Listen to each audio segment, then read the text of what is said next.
ನೋಡಿ ನನ್ನ ವೈಫ್ ಏನೋ ಮಾಡ್ತಾವಳೆ, ತೋರಿಸ್ತೀನಿ. ಏನೇ ಮಾಡ್ತಿದ್ಯಾ?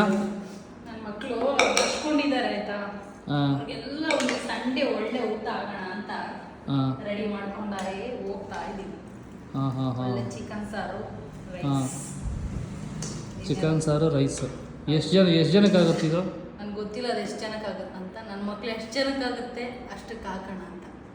ಆಯಿತು.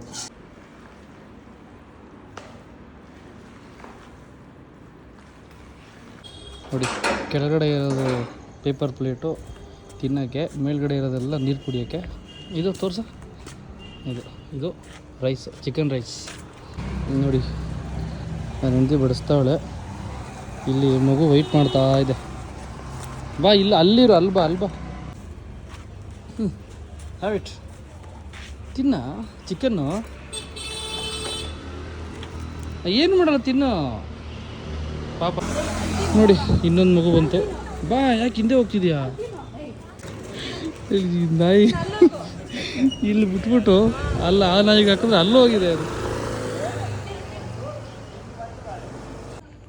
ಸೊ ಲಾಸ್ಟು ಇವರು ಕೊಟ್ವಿ, ಮಕ್ಕಳಿಗೆ ತಿಂತಾ ಇದ್ದಾರೆ. ಇಲ್ಲೊಂದು. ಸೊ ನಮಗಂತೂ ಮಕ್ಳಿಗೆ ಊಟ ಹಾಕಿ ಫುಲ್ ಖುಷಿ ಆಯಿತು. ಸಾಧ್ಯ ಆದರೆ ನಿಮ್ಮ ಅಕ್ಕಪಕ್ಕ ಮನೇಲಿ ಯಾರು ಮಕ್ಕಳಿದ್ರೆ ಈ ಥರ ದಯವಿಟ್ಟು ಅವ್ರಿಗೆ 3 ಹೊತ್ತು ಊಟ ಹಾಕೋಕ್ಕಾಗಿಲ್ಲ ಅಂದರೂ 1 ಹೊತ್ತು ಹಾಕಿನಾದರೂ ಖುಷಿ ಪಡಿ. ಇದಕ್ಕಿಂತ ದೊಡ್ಡ ದಾನ ಯಾವುದೂ ಇಲ್ಲ ಅಂತ ನನಗನ್ಸುತ್ತೆ. ಏನಂದರೆ, ನಮಗೆ ಮನೆಯಿಂದ ಆಚೆ ಹೋದಾಗ ನೋಡ್ತಿರ್ತಿದ್ವಿ ನಾವು, ಏನೇನೋ ಬಿಸಾಕಿರೋ ಕಸದಲ್ಲಿ ಏನೇನೋ ತಿಂತಾ ಇದ್ವು.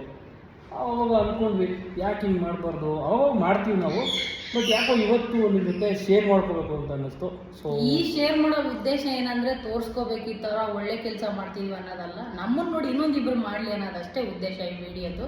ದಯವಿಟ್ಟು ಮಾಡಿ ಅಷ್ಟೇ. Thank you.